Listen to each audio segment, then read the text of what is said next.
Good morning, my pretties. It is November 13th.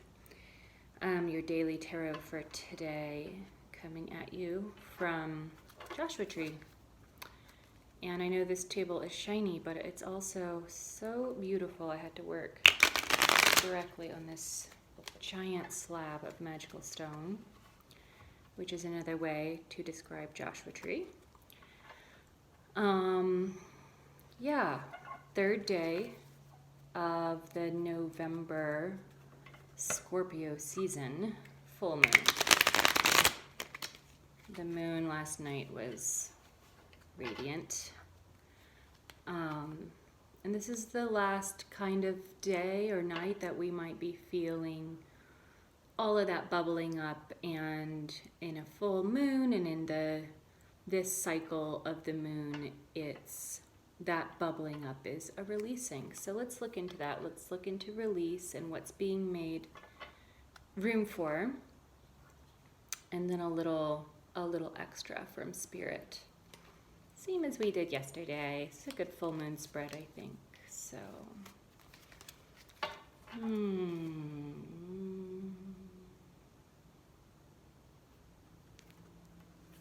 renew.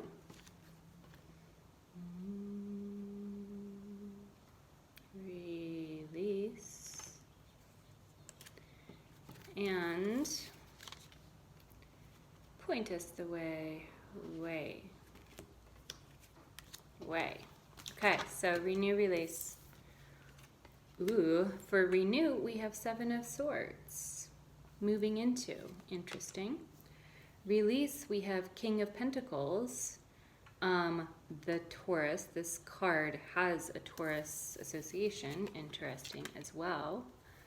And then to move into, we have King of Rods. I am so fascinated that we have kings every other day around here. So either that's something I'm working through or you're working through. But it's pretty cool that these kings represent a shift in mastery, a shift in owning it, a shift in moving into leadership. I say a shift because all of the court cards are a combination of elements. And as you move up, what you're looking at is how two various components within yourself are, if you're looking at it from a personal point of view and not as though it was another person, conversation for another day. But personal point of view, you're looking at how the two elements begin to cooperate and collide sometimes in the kings. But I believe that kings and queens are always a step into maturity.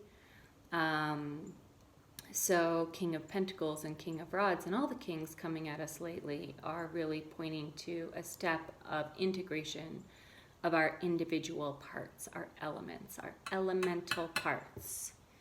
So in any case, we have the Seven of Swords coming at us for what we are moving into. So this is generally thought of as a pretty negative card, challenging card, we should say. In the Rider-Waite, this is the little guy almost like hopping away from a circus or a Bedouin tent and stealing the swords. So funny, this is often interpreted as some kind of deceit or underhanded something. But I also like to think of it as rocking the boat. Whoever is rocking the boat, some force kind of shaking things up in a way that makes the truth come to the surface. And the reason I interpret it that way is because in the original, he looks so mischievous and hilarious about it. So it's kind of the trickster card, listening to coyotes last night, speaking of tricksters. So it's kind of the trickster card, and the trickster's main weapon is satire. And the reason for satire is in order to expose truths. The jester is the only one who can mock the king. It serves a purpose. So this is what's being called forth on this moon and in this time of release and renew. And this is what's coming in through this new integration. So this is kind of like, maybe get ready for some unsettling in your life today. So this is today, it's a daily reading, but kind of get ready for maybe a little, whenever you feel some sort of like shaking up, which is common during the full moon, kind of look underneath it and see what true thing, what is maybe been a self-enforced lie that is being released. That's the Satire. This is actually a really great card for the full moon. That is the purpose of a full moon, right? Is to release those lies. And by lies, of course, I mean, half-truths and untruths we tell ourselves, stories that are limiting, that kind of thing. The King of Pentacles is what we are releasing. So, yeah, moving past Taurus.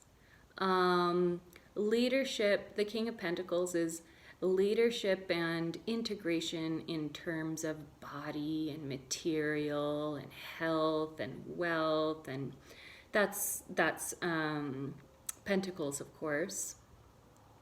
And then the King being a sort of mastery of that, and leadership is something that by definition it has to involve the group and it has to serve other people and serve the community. That's what a leader is. Otherwise you'd just be a cool hermit. So King of Pentacles is leadership in those areas, and sort of like the ability to set yourself aside to serve the whole. And that's what's been happening. That's what's been happening coming into the Taurus moon, and this is what's been sort of kind of being called forth. But this is also, for some reason, what's being left behind. I'm interested in that. I'm not sure how to interpret that, except for that, the Taurian blip has called this up in us during the opposite season, because this is how the moons work. So we'll see. Let's come back to it.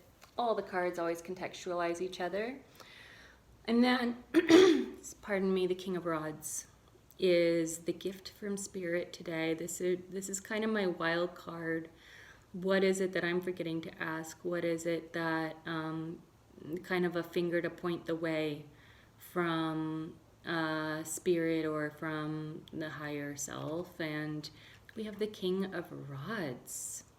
So maybe this contextualizes that King of Pentacles. We're moving from leadership in body and self and in the material world more into something, the kind of leadership that is transformational. And for some reason this feels political to me today, like set it on fire.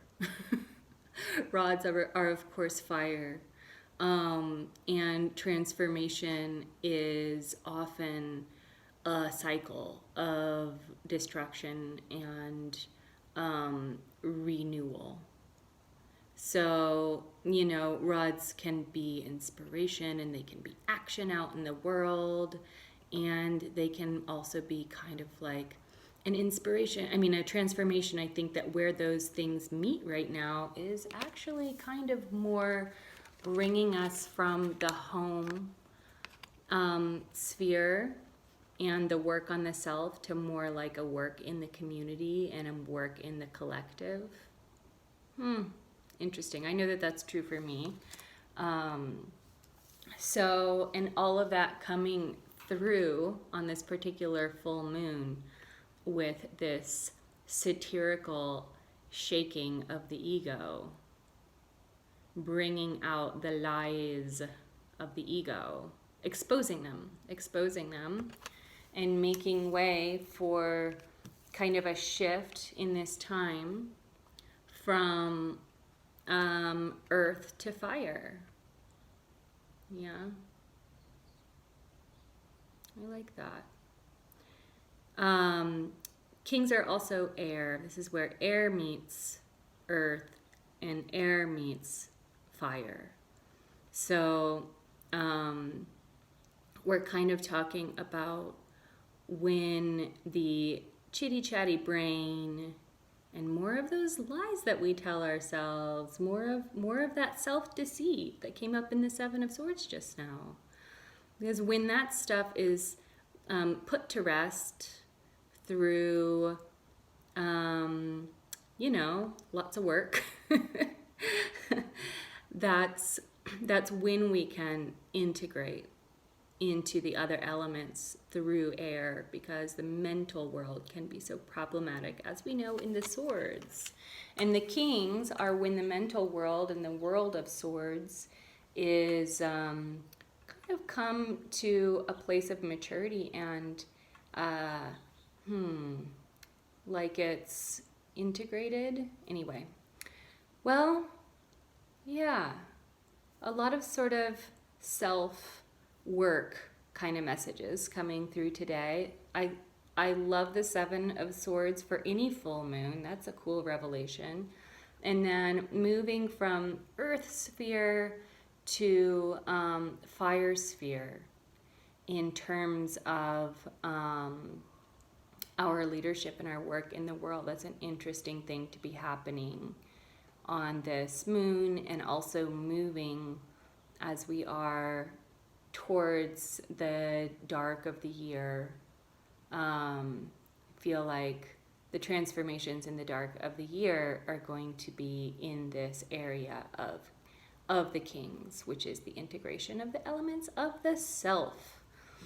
All right.